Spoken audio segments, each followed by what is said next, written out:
नमस्कार सर, मेरा नाम राजू है। आज सिर्फ कमेंट के क्वेश्चन आंसर पे बात करेंगे।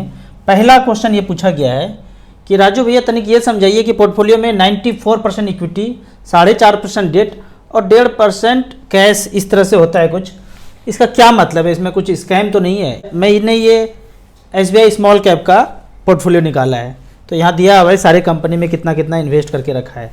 और यहाँ पे ये पूछ रहे हैं कि इक्विटी में 94% जैसे यहाँ दिया हुआ है, कैश एंड कैश इक्विवेलेंट लगभग 6% पे। तो फंड मैनेजर पे निर्भर करता है कि यहाँ पे कितना रखना है, इक्विटी में कितना रखना है। हो सकता है 100% कभी इक्विटी में चला जाए या 5, 10, 15% कैश में हो जाए, तो वो फंड मैनेजर पे निर्भर करता है।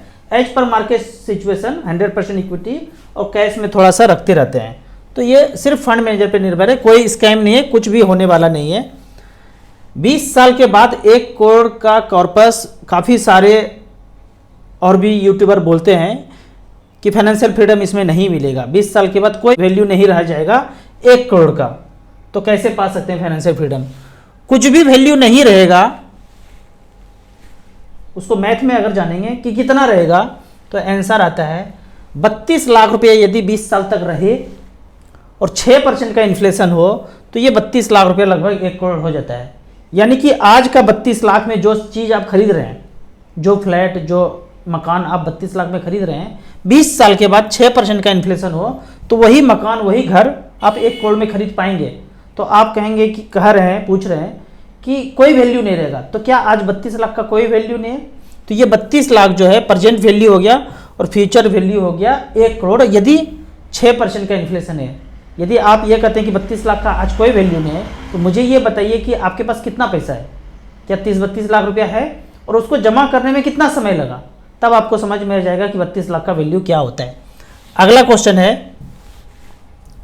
कि गवर्नमेंट एम्प्लॉय हूँ, 27 साल एज है, ट्रेडिंग करते थे 3 साल में 3.5 लाख का लॉस हुआ, अब जाके म्यूचुअल फंड में इन्वेस्ट कर रहा हूँ, खर्चा काटने के बाद 60,000 पर मंथ मिल जाता है और 4 लाख रुपया लमसम निपॉन में स्मॉल एक्सिस में किया है, 42,000 का SIP है, 60,000 रुपये पर मंथ बचाते हैं, तो 60,000 का मान लेता हूँ कि मैं आप SIP कर लेंगे।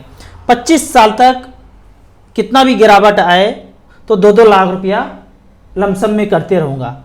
तो बताइए कि 25 साल के बाद 46 करोड़ का टारगेट अचीव हो जाएगा क्या? तो यहाँ पे आपने बोला है 60,000 रुपये पर मंथ, 25 साल तक यदि 12% का रिटर्न मिले, सेफेस्ट कैलकुलेशन करूँ तो 11 करोड़ 38 लाख रुपये बनता है। और यदि 15% का रिटर्न मिले तो पैसा बनता है 19 करोड़ 70 लाख रुपया। और यदि 20% का रिटर्न मिले तब जाके देखते हैं कितना, 51 करोड़ रुपये बनता है। तो इतना तो नहीं टारगेट बनाइए, आप सेफर कैलकुलेशन करेंगे तो 13 से 15 करोड़ रुपया तो आपको बन ही जाएगा। और बीच बीच में ज़्यादा आप टॉपअप कर रहे हैं, 2-2 लाख रुपया और एक्स्ट्रा कर रहे हैं, तो इससे भी ज़्यादा बनेगा। 46 करोड़ बन जाएगा तो क्या हो जाएगा? और यदि 20 करोड़ रुपया रह जाएगा तो क्या होगा? कुछ भी नहीं होना है, जैसे जीवन जी रहे हैं वैसे जिएंगे। कुछ ज़्यादा जो है भूचाल नहीं आ जाएगा ज़िंदगी में। थोड़ा सा पैसा चाहिए, फाइनेंशियल फ्रीडम पाने के बाद जितना भी आएगा वो आपके अकाउंट में, आपके म्यूचुअल फंड में ही पड़ा रहेगा, कुछ ज़्यादा इससे नहीं होने वाला है। अगला क्वेश्चन पे जाते हैं। फंड मैनेजर को कैसे पता चलता है कि स्कैम होने वाला है? जैसे कि हम लोगों को, कुछ लोगों को पता चल गया था कि भूतकाल में भूत नाम का कोई चीज़ नहीं था। तो फंड मैनेजर का काम यही है, पहले से पता चल जाता है कि कौन से स्टॉक में हलचल ज़्यादा हो रहा है, उस स्टॉक से पहले निकल जाता है। हमारे आपके जैसे नहीं है, उनका काम ही वही है, तो उनको पता चल जाता है। अगला क्वेश्चन है, मेरे पापा ने 1990 में 20,000 का ज़मीन का टुकड़ा लिया था और 60 लाख में बेचा है। मुझे बहुत लोग गलत समझ लिए हैं कि मैं ज़मीन खरीदने से मना करता हूँ, घर खरीदने से मना करता हूँ। ऐसा बात नहीं है, हम भी घर खरीदेंगे, हम भी ज़मीन खरीदेंगे, पर कर्ज के पैसे से नहीं खरीदेंगे। पहले अपना जुगाड़ कर लेंगे रोटी कपड़ा का, उसके बाद मकान। और मैं क्या बोलता हूँ, एक मकान, ये नहीं कि दूसरा मकान, तीसरा मकान, चौथा मकान। यदि आपके पापा को 60 लाख रुपए प्रॉफिट हुआ है ना, तो यकीन मानिए वो दूसरा फ्लैट ही खरीदेंगे, दूसरा प्लॉट ही खरीदेंगे। ये 60 लाख रुपए निकाल करके अपने बैंक में अपने फ्यूचर के लिए इन्वेस्ट करके नहीं रखेंगे कहीं, वो फिर से ज़मीन ही खरीदेंगे। अगर 60 लाख रुपये में बेचा, तो यहाँ पे देखते हैं 20,000 रुपया वन टाइम लगाया था लमसम में, 33 साल के बाद 1990 से लेकर अब तक 33 साल बीत गया और 60-62 लाख में टुकड़ा बेचा, तो 19% का मैथमेटिक्स में रिटर्न आता है। एक फार्मूला है ना, ब्याज बराबर मूलधन गुना समय गुना दर बटे 100। इतना लगाया, इतना मिला, ब्याज कितना मिला? 19% का ब्याज मिला 33 साल के बाद।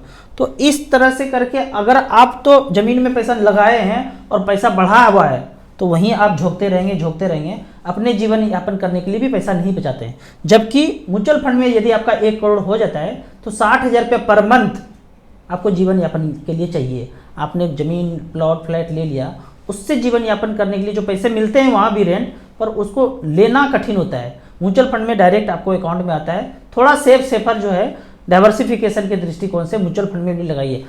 बहुत सारा पैसा है, सब जगह लगाइए, पर थोड़ा सा म्यूचुअल फंड में भी लगाइए। मान लेते हैं आपका 10 करोड़ का एसेट है, 9 जगह लगाए ही होंगे 9 करोड़, 1 करोड़ रुपया कहता हूँ मैं म्यूचुअल फंड में भी लगाइए। यहाँ पे अगर आप पूछेंगे कि कौन कौन से म्यूचुअल फंड में लगाना है, यदि आपके पापा जी ने 60 लाख रुपया लिया है और वो 60 लाख रुपया को थोड़ा सा पैसा कहाँ लगाना है, मान लेते हैं 25 लाख रुपया, 2-3 टुकड़ा खरीद लिए, 1 टुकड़ा म्यूचुअल फंड में और जोड़ दिए, तो पिछले 12 साल में 2011 से अब तक का रिकॉर्ड है कि 25 लाख रुपया इन्वेस्ट किया वन टाइम, तो उस 25 लाख का वैल्यू है निपॉन स्मॉल कैप में 3 करोड़ 39 लाख, 24% का रिटर्न मिला है।